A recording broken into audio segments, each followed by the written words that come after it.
intros.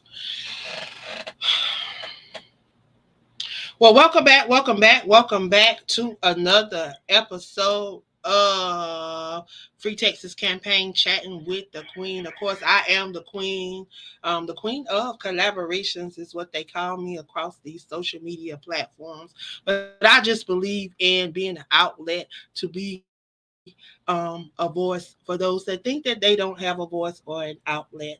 I am the change that I desire to see in this world, and I want to provide that for others as well.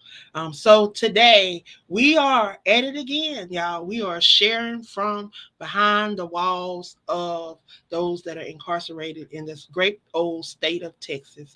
I tell you, we're going to continue to bring awareness to what's going on in the state of Texas until somebody wake up and say they want to help and they want to see change. Change will only come when they want to change. So today I have, and y'all have heard him before on the platform, he's going to come back and share with us again from his perspective. I have Mr. Kasey Woodard. Mr. Kasey, how are you today? How you doing? Oh, I'm beautiful, beautiful. It's a sad time in the business right now because another individual has taken his life. Suicide is a mass problem in here, and people are giving up, and it really hurt me because I was in the infirmary last night when the individual they brought him in. It was really sad. It still affects me right now today. Wow. And this month is National Suicide Prevention Month as well as Prison Awareness Month. So you're talking about two things that coincide. We're trying to bring light to the things that are going on behind prison wall and trying to bring light to suicide because it's real. Suicide is real. And as a suicide attempt survivor, I am very passionate about bringing awareness to this and letting individuals know that there is a way out. I'm grateful. Today, I just want you to share because I know that you may not be in a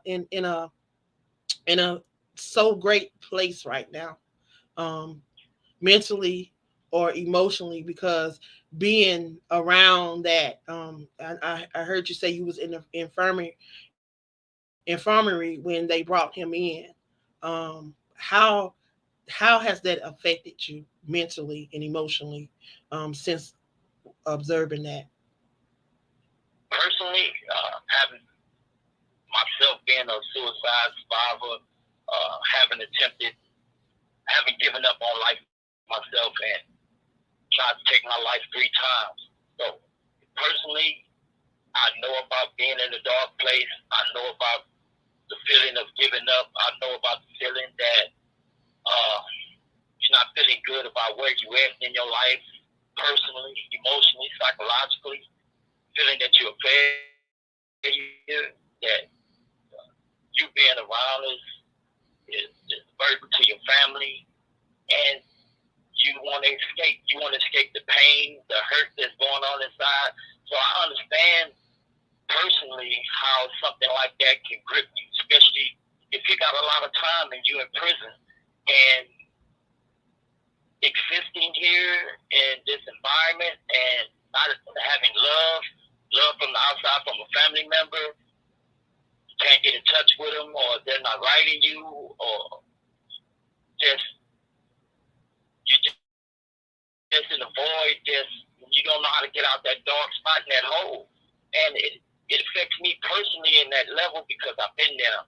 But I'm sad because it really, this person, they gave up.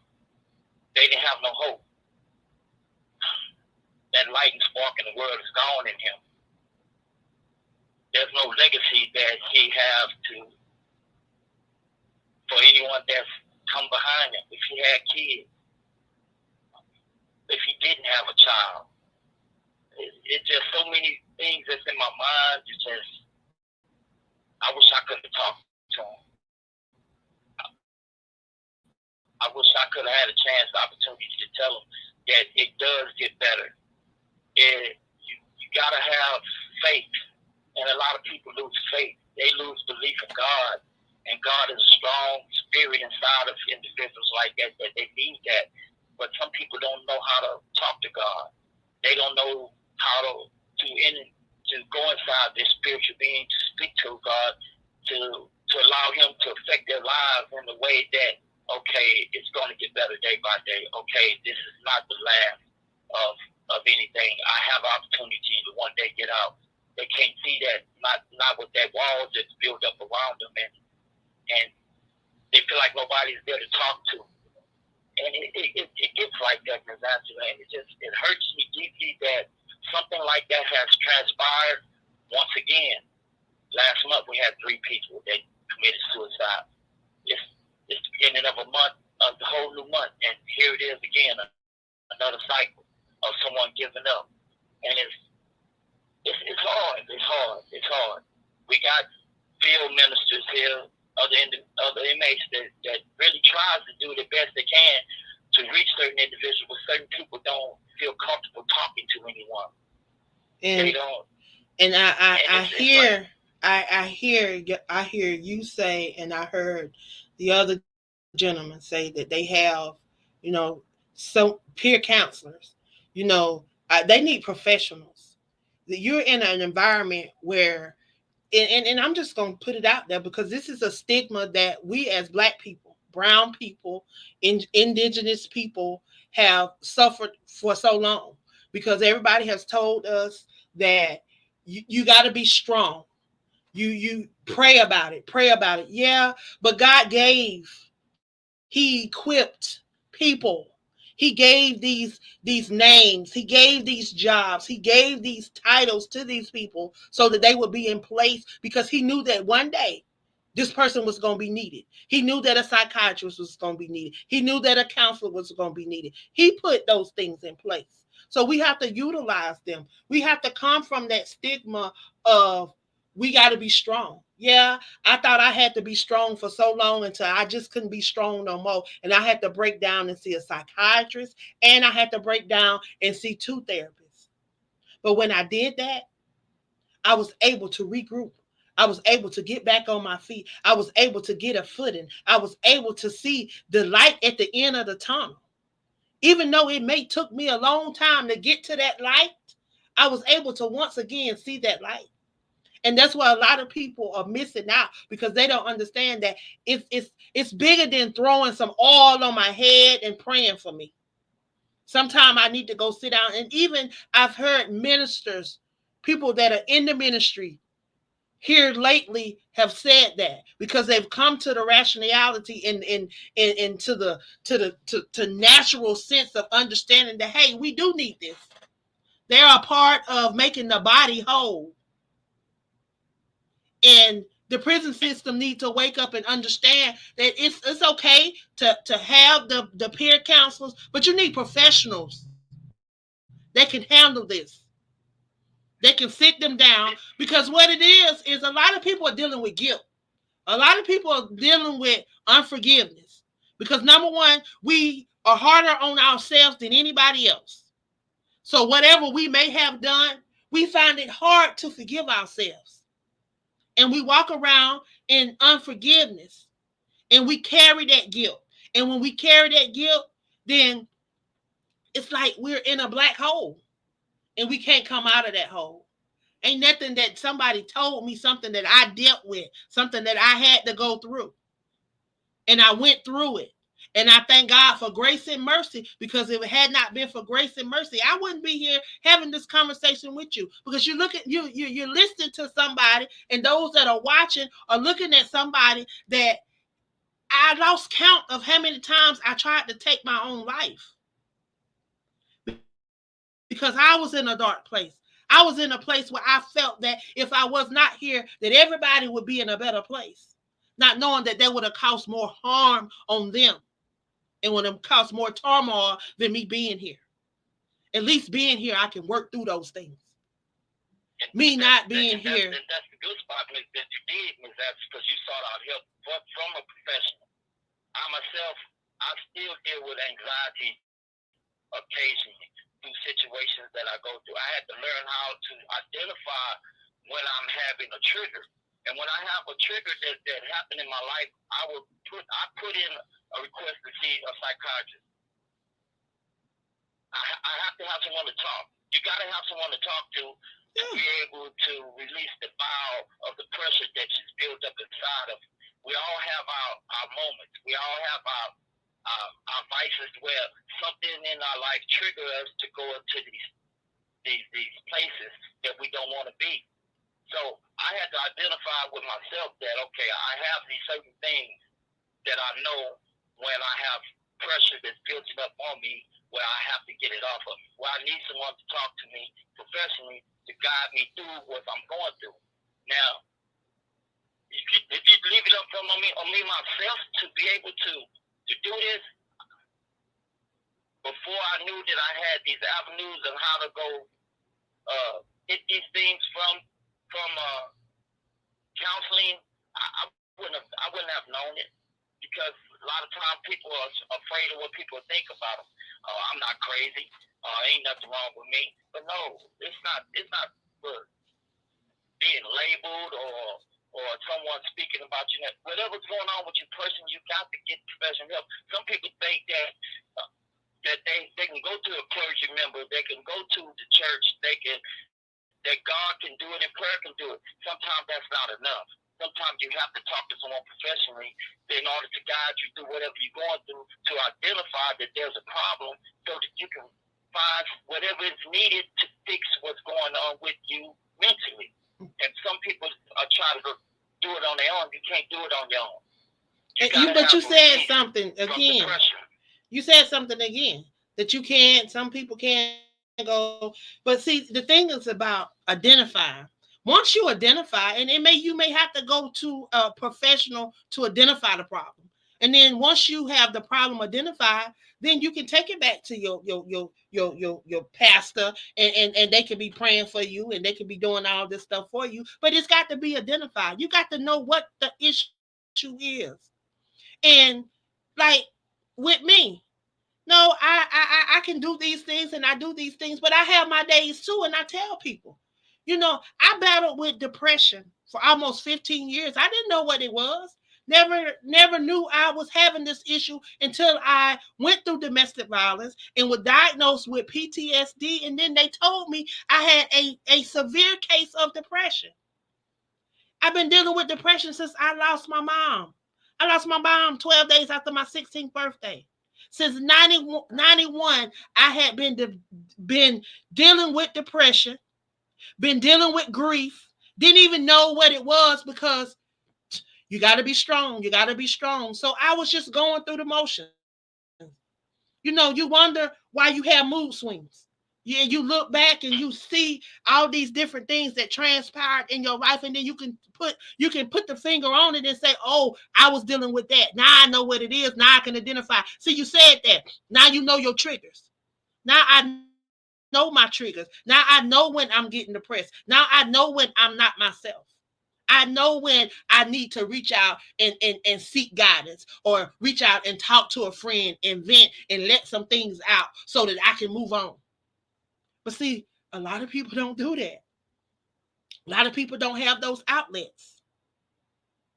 What are some of the things that you think, if TDCJ had in place, would help some of these people that are dealing with these issues, that may have lost hope, that they can't see the light at the end of the tunnel? Go ahead. First thing you have to do, they have to have employees. If you don't have no employees to man the ship, how are you going to be able to have it function properly? They don't have the people or the manpower to work in the prison right now. So a lot of times they're understaffed, and they don't have the people to identify what the problem is, because they're antisocial. They don't interact or mingle with the inmates to see if this person is all right, to see what's going on. They can't identify when somebody is pulling back away from other people. They're not talking. They're not socializing. There's too much work to put in to identify the problems with officers. And then if you don't have the officers, and there's a deprivation in them having these different individuals to see it, you trust an inmate peer counselor that you have walking around here to try to identify things with inmates, and they're not qualified to do that because they don't have no kind of psychological degree, or they're not a psychiatrist. So how are they going to identify? They got their own issues that they learn how to interact with individuals through a class or a course, but they don't have the people here working to keep the environment safe, to see the inmates that are problems, to know that, okay, this person is acting different. They don't have individuals around here to do that. So how are you going to try to fix something when you still got a problem with trying to find people to work here? There's a mass problems in all. I look at all correctional facilities that I read the paper about. There's issues, and the issue is finding employees, and the issue is also is to stop the hustling of the employees that they have coming into prison. There's too many facets that's going on to undermine the whole function of a prison. So they got too many things to try to solve to try to worry about an inmate. So they're not worried about us. They're not worried about our mental status. They're not worried about that issue. They're just trying to keep everything afloat so they can just run as best they can, manage it with what they have here. And it's a great problem, Ms. Angela. And I look at the thing like this here. Even if you have inmates here that get out of prison, okay, some of them do guards duties anyway. Why not seek to employ ex-offenders as guards? That's an issue, but you can do that. They get benefits, they can get paid, and you have somebody to man the ship. But it's too many things that you deny. They deny not wanting the public to see, and it's a well-off fact right now that the mass problem right now is shortage of staff. Shortage of staff is the biggest issue, and that's the problem that needs to be met right now, so that they can have people, so you can stop the suicide, so you can stop the drug overdose, so you can stop the raping, so you can stop people stabbing and killing each other. These are issues. Problems happen. But if you don't have nobody to really see the issues from the outside to know, hey, the guards need more money. They're not getting paid what they need for the job that they're doing. Okay, another thing is that what are you going to do if you can give these incentives to them? You need AC in here. They don't like running around in heat. It's hot in here for us. It's hot for them. They complain about it just like we complain about it. Install the AC units. Y'all put the money out there now. Start putting them in now. It's simple, and I talked about this. I shared this with somebody else. When if this is $1 trillion business, then you need to have it staffed like $1 trillion business, because that's what it's. I look at a lot of the different states that believe in rehabilitation, believe in giving prisoners a second chance, and believe in reentry. I look at how their facilities are run. Correction officers are paid well. Their facilities are not ran down. Their meals are appropriate. I mean, they have healthy meals. You just have to look at the different, and there's a lot of places that's not like that, and you get in the same. You hear in the same story. You look at the states that will not pay their prisoners, and those are the states that we have the high numbers in. But the states that will pay their prisoners, offer their prisoners a second chance. You look at those that come to work. They want to come to work. See, I was a correctional officer. I've been a correctional officer, and I the reason why I left was because I was seeing a lot of the things that you talk about. I didn't want to see that, and that's the reason why they cannot keep people, because a lot of people they've been instructed to go in and do a job and don't try to change it. nothing. Because they don't want change. They want stuff to stay the way it is because they don't believe in rehabilitating. They don't want you to go in there trying to save nobody. They just want you to go in there and count them and to help keep them beds filled. That's all they want because you're just another dollar. The bodies in them beds is $1 for them. It's capitalism. That's the main thing about capitalism. TDC is a corporation. And corporations, they're going to do what's best for the business. They're going to do what's best for the stockholders. What's best for the stockholders is to keep the beds filled. What's best for the stockholders is to make money. You make money with the tablets. You make money with the movies you put on there, with the services that you have to pay for. People that's incarcerated, they want to watch movies. They want to do the other things on the tablet, playing games, and it costs. So if they got a need that's going to be filled for that, it's a blind set. It's about the money. It's always going to be about the corporate billions. But you feeding them slop. You feeding peanut butter and jelly sandwiches. Why is they not getting? I listen to New York. You go to New York, you will not get no peanut butter. They feed their inmates like they was getting school meal. Not only that, they have options where they can, their family, if they feel like they want other stuff, they can take them a box every other month where that's filled with things that they have on the list that they could get. And they can take that box inside. They're going to take away from the business. They're not going to do that here, Ms. Ashley, because the commissary is ran by individuals that was affiliated in politics and government. The Bush family. The Bush family owns Barcode. Barcode is another entity where they make money. So it's about the money. People that's been affiliated with governmentship in Texas government, they got investments in here. You got people that's Barker, God rest his soul. They invested in the tablets. So if you got people that's invested in these different type of entities that's being brought into us, which they feel like they're saying it's a service. Yes, they have things on there that can help you. That's free. They got certain things on there. That's free. They can't help you. But like I said, people gonna be begging their family, hey, can you send me some money so I can watch a movie? Can you send this? I want to get this. But they're not looking at that. Let me tell you, I get a special meal. I get a gluten-free meal. This weekend, this is what my meal was. I had a cup of peanut butter in a styrofoam cup. It was like a third of a cup.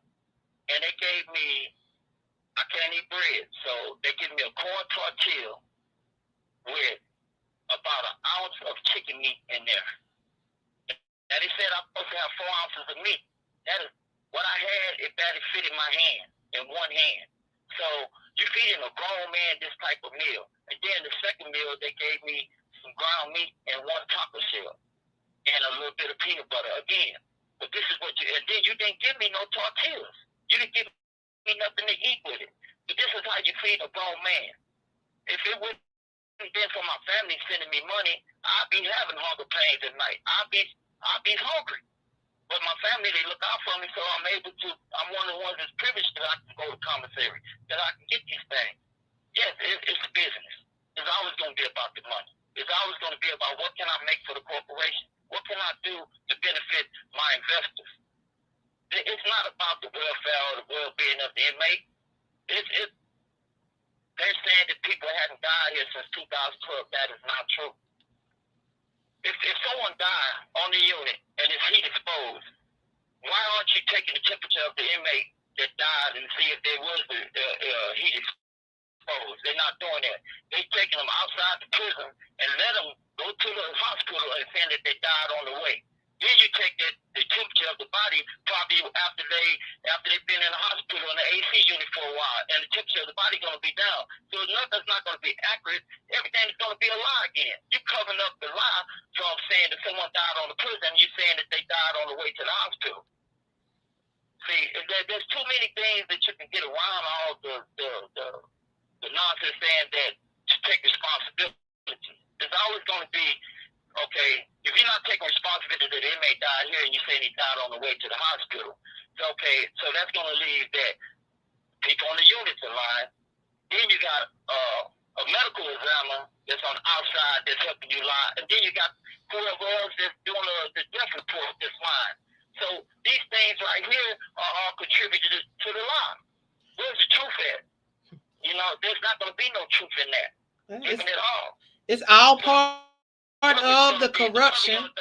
It's all part of the corruption that is running rampant in the state of Texas. I mean, you can Google these things and you see what is going on. But as long as people are being quiet and people are accepting of this, it's going to continue to happen. If I had family members that was inside the prison, I would be making noise every single day. I would be calling for this and calling for that and calling these Congress people. I would be calling the governor. I would be writing letters and having people write letters constantly because one day somebody gonna wake up and say, "Well, we getting enough complaints. We need to investigate this," and it's gonna get into the right hand, and somebody gonna say, "Okay, well, what is going on over there?